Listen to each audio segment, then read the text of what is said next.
Good morning sir. कल हम लोग प्रेजेंट टेंस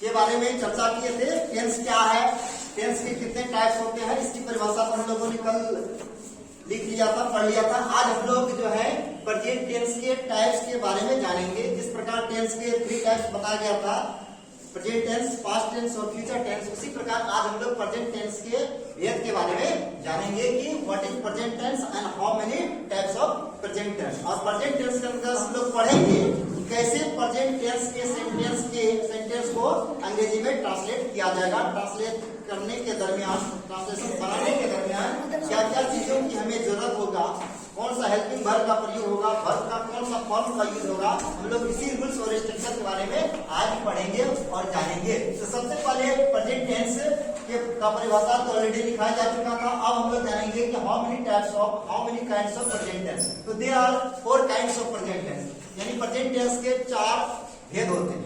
पहला आपका सिंपल प्रेजेंट टेंस, पहला भेद है सिंपल प्रेजेंट टेंस। और सिंपल प्रेजेंट टेंस को जो है, सिंपल प्रेजेंट टेंस को प्रेजेंट इंडेफिनिट टेंस भी कहा जाता है। इसी को कहा जाता है present indefinite.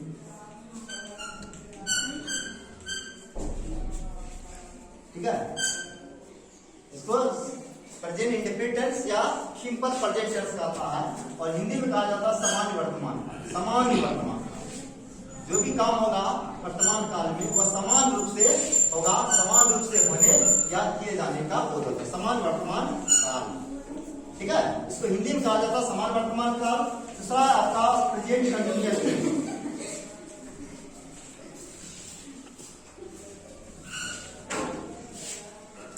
Present continuous tense या इसी का नाम है present imperfect tense. Present imperfect tense कहा जाता है।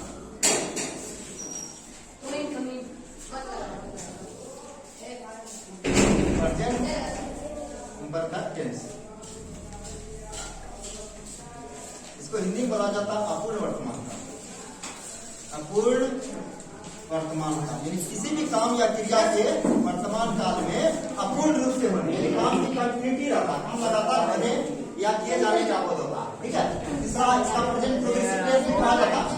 तीसरा है आपका प्रेजेंट परफेक्ट टेंस।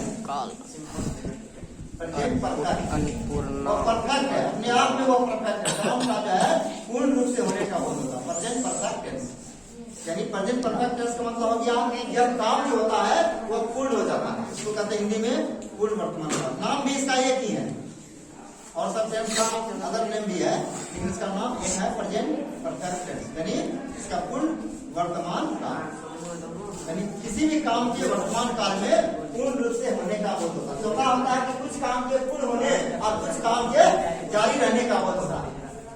इसको इसका नाम है present perfect continuous. Present perfect continuous.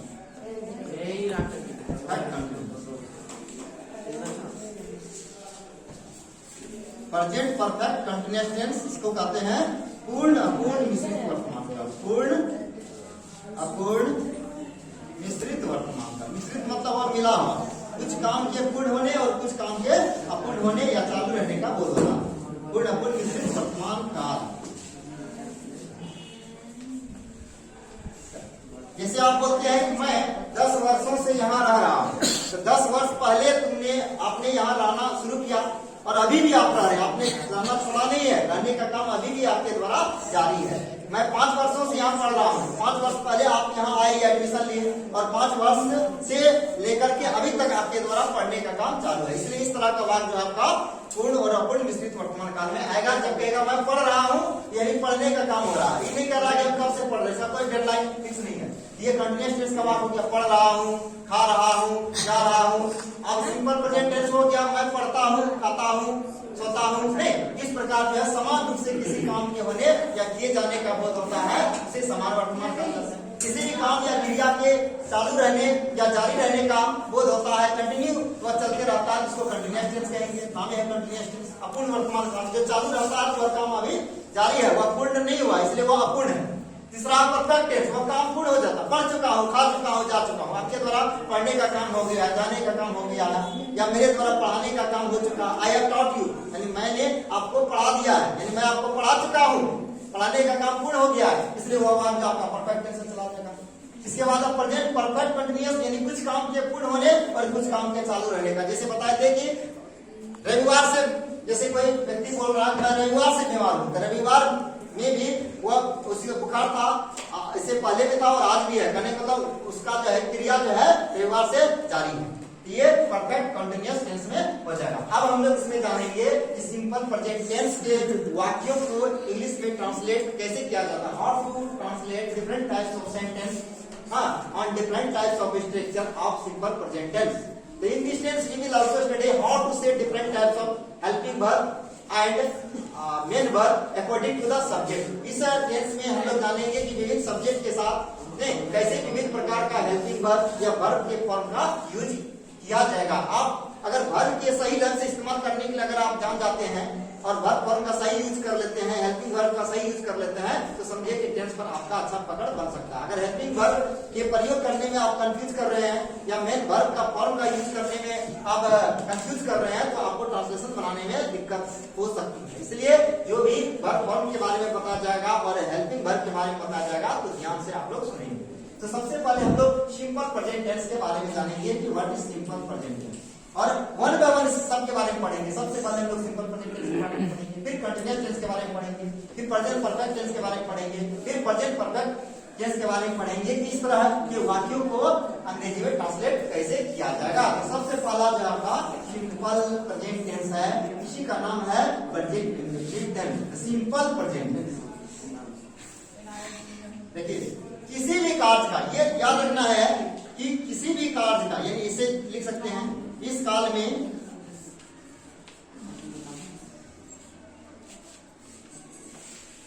इस काल के मतलब क्या होगा प्रेजेंट टेंस में, इस काल में किसी भी कार्य, कार्य का मतलब हो गया एक्शन या काम, ये वर्तमान काल में, वर्तमान काल में, बीते हुए काल में नहीं, वर्तमान काल में समान रूप से होने, नाम है समान वर्तमान काल, जो भी काम होगा वह समान रूप से होगा, समान रूप से होने, ठीक है, अथवा समान रूप से किए जाने का बोध होता है, समान रूप से होने अथवा समान रूप से किए जाने का बोध होता है, यानी जो भी काम होगा वह वर्तमान काल में जो है समान रूप से होने या समान रूप से किए जाने का बोध होता है।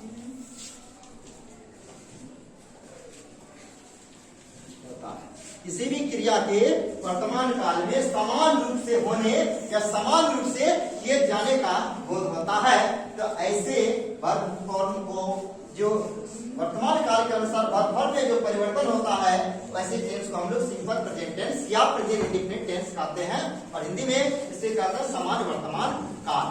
अब आगे है कि कैसे जानेंगे, how can we find out the sentence that it may be related to present definite tense or present continuous। कैसे हम जानेंगे, कैसे रिकॉग्नाइज करेंगे ये सेंटेंस आपका सिंपल प्रेजेंट टेंस का है कि प्रेजेंट कंटिन्यूअस का है कि परफेक्ट का है कि परफेक्ट कंटिन्यूअस का है, क्योंकि सब तो प्रेजेंट टेंस का भेद है, लेकिन वाक्य का कुछ न कुछ पहचान होना चाहिए कि जब तक हम वाक्य को आइडेंटिफाई नहीं कर पाएंगे कि भाई ये कंटिन्यूअस टेंस का है या सिंपल प्रेजेंट का है, क्योंकि इसका स्ट्रक्चर वगैरह अलग होगा, इसका वर्ब फॉर्म अलग होगा, इसका वर्ब फॉर्म अलग होगा, सबका अलग रूल्स वगैरह है, स्ट्रक्चर वगैरह अलग है। सबसे पहले हम लोग वाक्य को आइडेंटिफाई करेंगे, पहचान करेंगे। डॉक्टर जिस प्रकार बीमारी का इलाज करने से पहले बीमारी को डायग्नोसिस करता है, जांच करके उसका पहचान करता है, जब पहचान में उसका सही पकड़ आ जाता है कि ये बीमारी है, तब उसका इलाज करता है, तब बीमारी का इलाज सक्सेस रहता है। बिना पहचान की अंदाजे इलाज करना शुरू कर देगा तो ठीक नहीं। उसी प्रकार ट्रांसलेशन करने से, ट्रांसलेशन बनाने से पहले, वाक्य को ट्रांसलेट करने से पहले हमको वाक्य को पहचानना होगा कि ये वाक्य किस टेंस का है, कि सिंपल प्रेजेंट का है कि कंटिन्यूअस का है कि परफेक्ट का है कि परफेक्ट कंटिन्यूअस। जब तक वाक्य को आप पहचान ही नहीं कर पाएगा तब तक कैसे किसका स्ट्रक्चर प्रयोग कीजिएगा, इसलिए पहचानिएगा पहले कि वाक्य किस टेंस का है। अगर सिंपल प्रेजेंट टेंस का वाक्य होगा तो सिंपल प्रेजेंट टेंस का वाक्य का क्या पहचान है, कुछ तो पहचान होगा। अब दूसरा जानेंगे हम लोग पहचान, इसको कहते हैं आइडेंटिफिकेशन। आइडेंटिफिकेशन आइडेंटिफाई करना, क्या चीज का पहचान करना, वाक्य का पहचान करना कि वाक्य सिंपल प्रेजेंट टेंस का होगा तो उसका क्या पहचान होगा, पहचान यानी आइडेंटिफिकेशन। तो पहचान क्या है, इस टेंस के यानी दिस टेंस वही प्रेजेंट इंडेफिनिट, इस टेंस के हिंदी वाक्य आपको हिंदी में दिया जाएगा, उसको आपको ट्रांसलेट करना है, तो हिंदी वाक्य से आप पहचान कीजिएगा। इंग्लिश तो वाक्य दिया नहीं है, वाक्य रहेगा आपका हिंदी, तो पहचान भी हिंदी में से करना है, तब इसको इंग्लिश में ट्रांसलेट करेंगे। इस टेंस के हिंदी वाक्य के जो भी हिंदी वाक्य रहेगा, वाक्य को ही ना आपको कन्वर्ट करना है, हिंदी वाक्य के क्रिया। तो सबसे पहले हिंदी वाक्य जो दिया जाएगा आपको, तो हिंदी वाक्य में देखिए कि कौन सब्जेक्ट है, कौन वर्ब है, कौन ऑब्जेक्ट है। इस सब्जेक्ट वर्ब ऑब्जेक्ट के बारे में आपको पहले ही पढ़ा दिया जा चुका है नहीं, तो सबसे पहले इसको वर्ब को सिलेक्शन करेंगे कि उस वाक्य में क्रिया कौन है, तो क्रिया को देखेंगे, यानी क्रिया को सबसे पहले देखना है कि वाक्य का क्रिया कौन है। तो हिंदी वाक्य के जो क्रिया होगा, इसको क्या वर्ब कहते हैं, वही क्रिया के अंत में, क्रिया के लास्ट में आप देखिएगा क्रिया है पढ़ना, हंसना, रोना, जाना, चलना, उठना, बैठना, दौड़ना, रोना, ये सब क्रिया है। तो उसी क्रिया के अंत में देखना कि क्या लगा हुआ है। अंत में अगर ये सिंबल आपका मिल जाएगा, देखिए अंत में अगर मिल जाएगा ता है, ती है, स्त्रीलिंग के लिए ती है लगल रहेगा, बहुत सारे प्लूरल के लिए आपका ती है लगल रहेगा। अगर मैं के साथ वह लागू होगा तो ता हूं हो सकता है, लड़की कहेगी कि पढ़ती हूँ, ती हूँ भी हो सकता है। जैसे मैं पढ़ता हूँ और मैं पढ़ती हूँ, वह पढ़ता है और वह पढ़ती है। जैसे मैं के लिए पढ़ता है, फीमेल के लिए पढ़ती है। अब ये लोग या हम लोग पढ़ते हैं, मैं खुद अपने लिए लागू करेंगे तो मैं पढ़ता हूँ, और मैं अगर लड़की अपने लिए लागू करेगी तो मैं पढ़ती हूँ, और तुम्हारे साथ अगर लागू करेंगे तो पढ़ती होती हो लग गया, ठीक है। तो ता है, ती है, ते है, इसके बाद ता हूं, ती हूं, ते हो इत्यादि इसी लगा हुआ रहता है। कहाँ लगा हुआ रहता है, क्रिया के अंत में, ठीक है। क्रिया के अंत में ये सारी चीज लगा हुआ रहता है, सब नहीं लगा रहेगा, कोई एक चीज लगा रहेगा। अगर मैं रहेगा तो मैं पढ़ता हूँ, मैं पढ़ती हूँ, आप पढ़ते हैं नहीं, या राम पढ़ता है, सीता पढ़ती है, तुम पढ़ते हो। इस प्रकार देखेंगे कि ता है, ती है, ते है, ता हूं, ती हूं, या ते हो इत्यादि में से कुछ भी लगा रहेगा तो इस वाक्य को हम एकाएक समझ लेना है, दिमाग में ये बात बैठा लेना है कि ये वाक्य मेरा सिंपल प्रेजेंट टेंस का, क्योंकि सिंपल प्रेजेंट टेंस के ही वाक्य का ये पहचान है। ये पहचान है, जिस प्रकार बीमारी को उसके लक्षण से पकड़ा जाता है, उसी प्रकार वाक्य का टेंस का जो नाम दिया जाएगा उसके लक्षण क्या है, क्रिया के अंत में जो ये चीज लगा हुआ, इसी से वाक्य का पहचान करना है। ये सिंपल प्रेजेंट टेंस का है तो ये कंटिन्यूअस का है, ये परफेक्ट का है, या परफेक्ट कंटिन्यूअस का है। इंडेफिनिट का जो भी वाक्य होगा तो ये सब लगा देगा। रहा, रही, रहे वाला बात होगा, पढ़ रहा है, खा रहा है, जा रहा है, हंस रहा है, उसको कंटिन्यूअस में रखेंगे। पढ़ चुका है यानी पढ़ने का काम पूर्ण हो गया है, खा चुका हूँ, जा चुका हूँ, हंस चुका हूँ, नहीं, ये खाया है, देखा है, यानी आ है, ई है, ये है, चुका है, चुकी है, चुकी है वाला वाक्य होगा आपका परफेक्ट में जाएगा। रहा है, रही है, रहे हैं वाला वाक्य जाएगा कंटिन्यूअस में जाएगा। ता आ रहा है, ती आ रही है, ते आ रहे हैं, या रहा है, रही है, रहे हैं के साथ साथ अगर समय सूचक शब्द दे दिया, डेडलाइन दे दिया है, उसको परफेक्ट कंटिन्यूअस में रखा जाएगा। तो इस प्रकार हम लोग पहचान करेंगे, वाक्य को आइडेंटिफाई करेंगे कि किस टेंस का वाक्य है। इस पहचान से उसका नाम दिया जाएगा कि ये इंडेफिनिट टेंस का वाक्य है। तो क्या पहचान में आ गया कि भाई यह वाक्य आपका इंडेफिनिट है, पहचान में आ गया, ट्रांसलेशन बन गया। रोग को आपने बीमारी को पकड़ लिया तो क्या बीमारी का इलाज हो गया? बीमारी को अभी तक पकड़ा, नाम दिया गया ये डेंगू है, ये मलेरिया है, अब उसका क्या किया जाएगा, उपचार किया जाएगा। किससे? तो मेडिसिन वगैरह से उपचार किया जाएगा। लेकिन हमको तो वाक्य को ट्रांसलेट करना है, तो ट्रांसलेट करना है तो वाक्य पकड़ में आ गया कि इंडेफिनिट का है, तो भाई आप इंडेफिनिट का नियम लागू कीजिए। कंटिन्यूअस का है, कंटिन्यूअस का नियम लागू कीजिए। परफेक्ट है तो परफेक्ट का नियम लागू कीजिए। ये पहचान आ गया कि इंडेफिनिट है, पहचान में आ गया। अब आगे क्या करेंगे? वर्ब फॉर्म का यूज करेंगे, ठीक है। आगे हम लोग ती है, ते हैं, ता हूं, ती हूं, ते हो, ये जो है आपका सिंपल प्रेजेंट टेंस में वाक्य का पहचान है। जैसे एग्जाम्पल हो गया, जैसे वह पढ़ता है, पढ़ता है, क्रिया आपका पढ़ना, पढ़ने का काम हो रहा है, लेकिन क्रिया के साथ आपका क्या लगा है? ता है, यही यानी ता है आया। लड़की रहेगी जिसको बोलेंगे वह पढ़ती है, या वह अंग्रेजी पढ़ती है, वह पत्र पढ़ती है, या कुछ भी पढ़ती है, तो ती है लगा है। जैसे हम लोग पढ़ते हैं, हम लोग पढ़ते हैं, क्या लग गया? ती है लग गया। तो कुछ भी लग सकता है, ता है, ती है, जैसा वाक रहेगा इस प्रकार ऐसे वाक अगर मिलेगा, पढ़ता है, खाता है, जाता है, हंसता है, रोता है, हंसते हो, खाते हो, इसको इंडिफिनिट का नाम दिया जाएगा। क्या नाम दिया जाएगा? इंडिफिनिट का।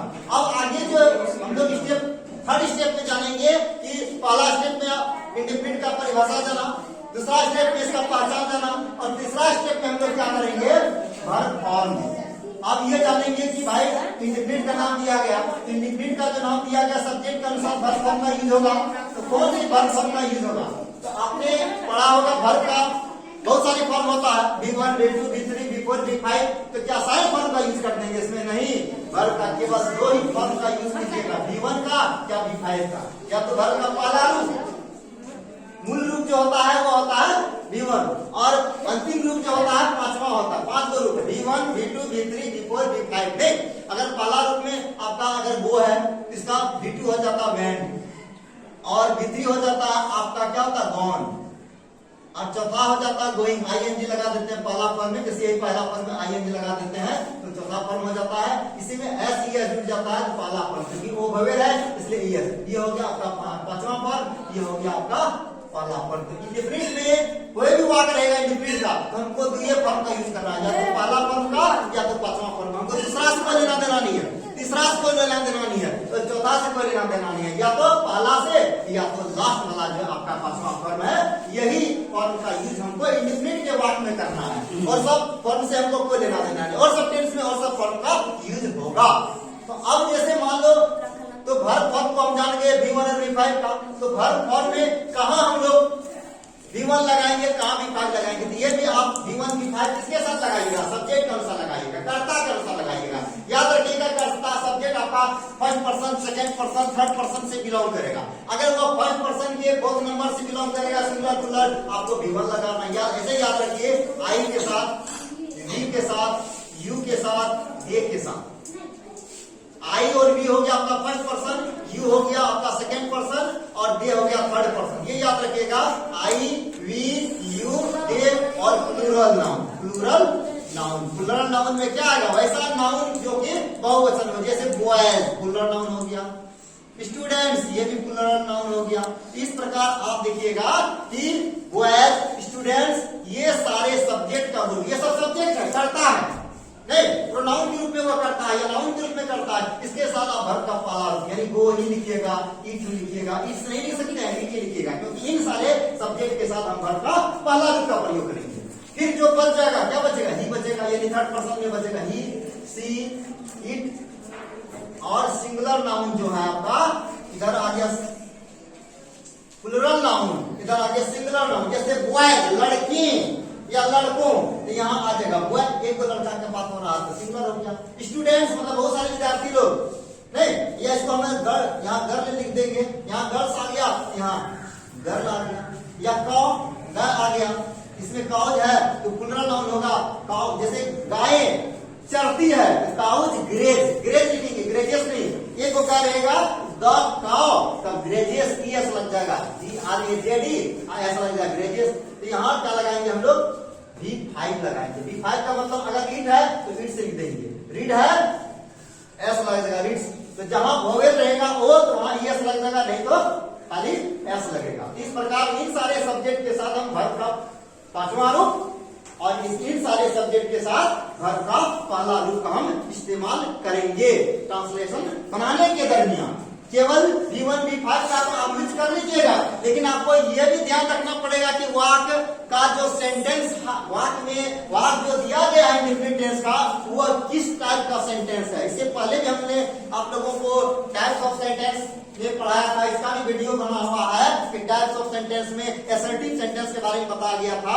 असर्टिव सेंटेंस जो अफर्मेटिव पॉजिटिव होता है, जिसमें नहीं और क्वेश्चन को छोड़ करके निगेटिव और इंटरोगेटिव का सेंस छोड़ कर रहता, पढ़ता हूँ, जाता हूँ, खाता हूँ। नहीं वाला अगर वाक्य रहता निगेटिव या क्वेश्चन वाला वाक्य रहता, क्यों, कब, कहाँ, क्या वगैरह इत्यादि, इसको कहा जाता है इंट्रोगेटिव। इंट्रोगेटिव और निगेटिव वाक्य को छोड़ करके इंट्रोगेटिव और नेगेटिव वाक्य को छोड़ करके अगर वाक्य आपका असर्टिव अफर्मेटिव पॉजिटिव है तो वहां ही हम V1 V5 का प्रयोग करेंगे। इसके साथ किसी भी प्रकार के हेल्पिंग वर्ब का प्रयोग नहीं होगा। नहीं, इसके बाद अगर कोई वाक्य में हेल्पिंग वर्ब का प्रयोग होगा तो कौन सा हेल्पिंग वर्ब का प्रयोग, हमें ये भी ध्यान रखना होगा कि कौन सा हेल्पिंग वर्ब का प्रयोग होगा। इसको आएगा वर्ब और इसके बाद हेल्पिंग वर्ब जानेंगे। हेल्पिंग वर्ब यानी प्रेजेंट इंडेफिनिट टेंस के वाक्य के अंतर्गत क्या कोई हेल्पिंग वर्ब या ऑक्सिलरी वर्ब का भी प्रयोग होता है? ऑक्सिलरी वर्ब को ही कहा जाता है हेल्पिंग वर्ब।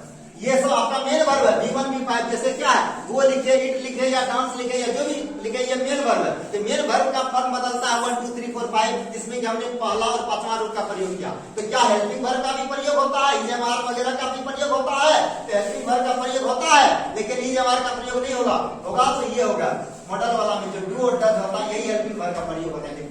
अगर कोई बनाता मैं घर जाता हूँ, आई एम वगैरह नहीं लिखना है, आई गो टू हाउस, बस इतना ही लिखा जाएगा। डू, और जब भी डू डज का प्रयोग होगा वो नेगेटिव या इंट्रोगेटिव सेंस में होगा। अगर सेंटेंस आपका नेगेटिव या इंट्रोगेटिव में जाएगा तो ही आप इस हेल्पिंग वर्ब का प्रयोग कीजिएगा, नहीं तो नहीं कीजिएगा। और नोट में आप लिख लीजिएगा कैसे सेंटेंस के साथ आप हेल्पिंग वर्ब का इस्तेमाल कीजिएगा।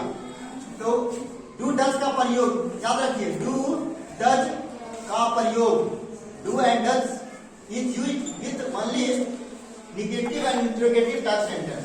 डू और डज का प्रयोग केवल नेगेटिव तथा इंट्रोगेटिव, हालांकि इंपरेटिव सेंटेंस में भी होता है, नेगेटिव तथा इंट्रोगेटिव सेंटेंस के साथ किया जाता है। सेंटेंस के साथ किया जाता है, ठीक है।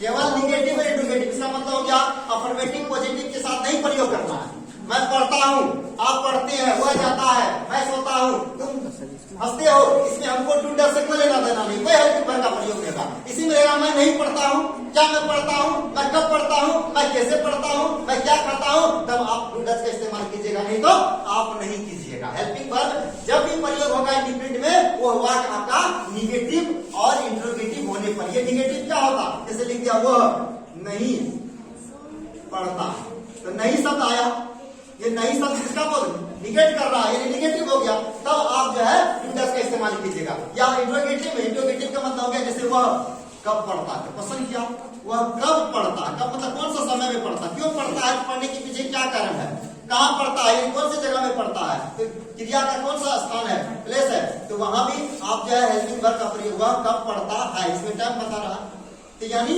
इसमें हेल्पिंग वर्ब का प्रयोग होगा। जैसे वो नहीं पढ़ता है, उसको जब बनाएंगे लिखेंगे ही डजंट या डज नॉट रीड, यहाँ डू या डज लग गया। वह नहीं पढ़ता है तो डू या डज लग गया, ये डू डज में एक चीज लग गया, ही के साथ डज लग गया, नहीं के लिए नॉट तो लग गया। वह कब पढ़ता है, उसके लिखेंगे व्हेन डज, वह का ही पढ़ना होगा, read, when does he read, क्योंकि ये वह क्वेश्चन है। तो इसमें आपका हेल्पिंग वर्ब का प्रयोग हुआ, क्यों, क्योंकि वह आपका निगेटिव है, ये इंट्रोगेटिव है, ये नहीं वाला है, ये क्वेश्चन वाला। और क्वेश्चन वाले वाक्य में आप देख लीजिएगा, क्वेश्चन चिन्ह लगा हुआ है तो क्वेश्चन वाक्य माना जाएगा, नहीं शब्द लगा हुआ है तो निगेटिव माना जाएगा। तो नहीं वाला और क्वेश्चन वाला जो वाक्य होगा, चाहे डब्ल्यूएच फैमिली का हो या सॉफ्ट इंट्रोगेटिव हो, आप उसके साथ जो है शुरू में भी क्या लगा रह सकते, क्या राम पढ़ता है, राम क्या पढ़ता है, क्या मैं खाता हूँ, मैं क्या खाता हूँ, दोनों तरह का इंट्रोगेटिव, या सॉफ्ट इंट्रोगेटिव हो या डब्ल्यूएच इंट्रोगेटिव हो, आप हेल्पिंग वर्ब में डू डज का प्रयोग कीजिएगा। और अफर्मेटिव पॉजिटिव के साथ याद रखिएगा, अफर्मेटिव पॉजिटिव सेंटेंस जो होगा, अफर्मेटिव पॉजिटिव सेंटेंस के साथ डू डज का प्रयोग नहीं होगा। सेंटेंस के साथ यानी डू डज का मतलब क्या हो, वही एच बी जिसको कहते हैं, एच बी यानी हेल्पिंग वर्ब। क्या हेल्पिंग वर्ब, तो डू रहे या डज रहे का प्रयोग नहीं होगा, प्रयोग नहीं होगा, न डू लगाएंगे न डज लगाएंगे। किसमें, अफर्मेटिव पॉजिटिव में। जैसे रहेगा कि वह, जैसे है वह पढ़ता है, जैसे वाक्य है आपका वह पढ़ता है, तो ये आपका क्या है, अफर्मेटिव पॉजिटिव है, नहीं विराम भी नहीं है, क्वेश्चन वाला भी नहीं है, क्योंकि इसके साथ आप पूर्ण विराम का प्रयोग किए हैं। वह खेलती है, चाहे क्रिकेट रहे या कबड्डी रहे, कुछ भी गेम का नाम ले, खेलती है, तो ये बात आपका अफर्मेटिव है।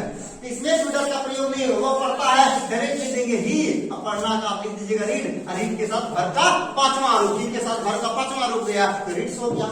इंग्लिश रहेगा, इंग्लिश जोड़ देंगे, वह खेलती है तो लड़की है, लिखिए सी, खेलना होगा प्ले, इसके साथ भर का पांचवा रूप, तो देख लीजिए भर का पांचवा रूप सी के साथ जो है भर का पांचवा रूप लगा तो लगा दिए। इसमें कोई टू डज नहीं लगा, न टू लगा न डज लगा। क्यों नहीं लगा? क्योंकि यह आपका अफर्मेटिव पॉजिटिव सेंटेंस है। ये वाक आपका निगेटिव था, ये इंट्रोगेटिव था, तो आपने हेल्पिंग वर्ब में डू डज का प्रयोग किया। जहां डू लगा तो डू, डज लगा तो डज।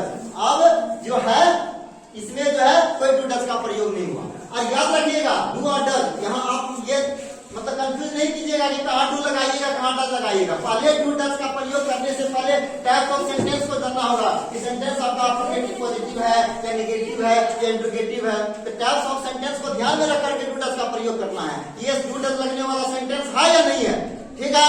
डू डज लगने वाला सेंटेंस आपका मिल गया कि ये निगेटिव भी है और इंट्रोगेटिव है। जब डू डज का प्रयोग कीजिएगा तो ध्यान रखिएगा किन किन सब्जेक्ट के साथ हम डू लगाएंगे, किन किन सब्जेक्ट के साथ डज लगाएंगे। तो याद हमें इस बात का रखना है कि कहाँ डू लगेगा कहाँ डज लगेगा। डू डज की बात जब आएगा, इससे पहले हम इसी में V1 V5 का प्रयोग किया था। अब जब डू डज की बात आएगा कि ये सारे जो सब्जेक्ट आपका डू का ग्रुप है, इनमें ही हम डू लगाएंगे। आई के साथ डू, वी के साथ डू, यू के साथ डू, कब? जब नहीं वाला और इंट्रोगेटिव वाला सेंस रहेगा तब। जैसे रहेगा मैं नहीं पढ़ता हूँ, आई डू नॉट रीड। हम लोग नहीं खाते हैं, वी डू नॉट ईट। आप नहीं देखते हैं, यू डू नॉट सी या वॉच। वे लोग नहीं खेलते हैं, दे डू नॉट प्ले। क्या वे लोग खेलते हैं, डू दे प्ले। इस प्रकार डू का प्रयोग होगा इन सारे सब्जेक्ट के साथ। और ये जितना भी सब्जेक्ट है, चाहे ही रहे, सी रहे, ईट रहे, सिंगुलर नाउन है, यहाँ आपका डज लगेगा। क्या लगेगा? डज। तो याद रखना है जब भी किसी सब्जेक्ट के साथ डू लगे या डज लगे, उसके साथ हमेशा वर्ब का पहला रूप का प्रयोग होगा, चाहे किसी कोई पर्सन में क्यों हो। यहाँ V1 का प्रयोग, इससे पहले हम लोग जनरली वाक में पढ़े थे V5 लगा था, लेकिन यहाँ जब भी डू डज का इस्तेमाल होगा वर्ब का पहला रूप। जैसे यहाँ देखा क्या है, वह कब पढ़ता है, वेन डज ही, के साथ डज लगा। यहाँ रीड, रीड्स न लिखे, रीड लिखे। जबकि जनरली अगर रहता वो पढ़ता है तो वहां देखिए वह पढ़ता है तो रीड्स लिखे। वर्ब के साथ आपने वर्ब का पांचवा रूप दिया। क्यों दिया? क्योंकि इसमें हेल्पिंग वर्ब में डू डज का प्रयोग नहीं किया गया, क्योंकि यह वाक आपका अफर्मेटिव पॉजिटिव है। यही वाक आपका अगर निगेटिव चल गया तो यहाँ डज लग गया, डज लग गया तो आपने रीड लिखा। यहाँ वही ही के साथ रीड्स लिखे और वही ही के साथ यहाँ आप क्या लिख रहे हैं, रीड लिख रहे हैं। इसका कारण यह है कि ये जो है आपका हेल्पिंग वर्ब का प्रयोग नहीं हुआ, क्योंकि ये वाक आपका अफर्मेटिव पॉजिटिव है। ये वाक आपका इंट्रोगेटिव है, इसलिए हेल्पिंग वर्ब में डज आया, डज आया तो फिर आपने रीड का प्रयोग किया। याद रखिएगा जब भी डू डज का प्रयोग होगा हेल्पिंग वर्ब का, उसके साथ हमेशा V1 का प्रयोग होगा। V1 will be always used with negative and interrogative sentence because helping verb has been used in this sentence.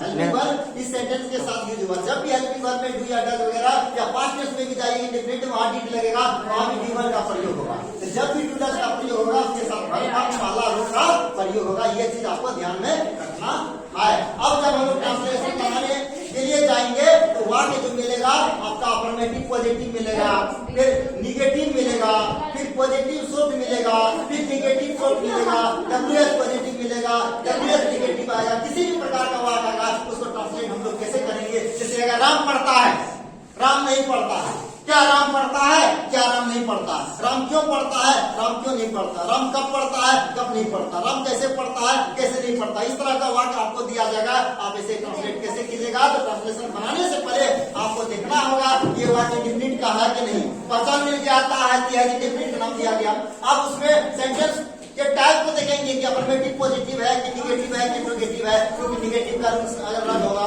Interrogative का रूल्स अलग होगा। अगर अफर्मेटिव पॉजिटिव है उसमें कोई हेल्पिंग वर्ब का प्रयोग नहीं होगा। तो टाइप्स ऑफ सेंटेंस को भी देखना पड़ेगा। जब तक आप सेंटेंस को पहचान नहीं कर पाइएगा, टाइप्स को नहीं देख पाइएगा, फिर सही ढंग से हेल्पिंग वर्ब का यूज नहीं कर पाइएगा और वर्ब का यूज नहीं कर पाइएगा। ठीक है, इसलिए अब हम लोग जानेंगे types of sentence, how to translate different types of sentence related to present definite tense. Present definite tense के विभिन्न प्रकार के वाक्यों को अंग्रेजी में कैसे ट्रांसलेट किया जाएगा, आप ट्रांसलेशन बनाने के रूल्स को हम लोग जानेंगे। ठीक है।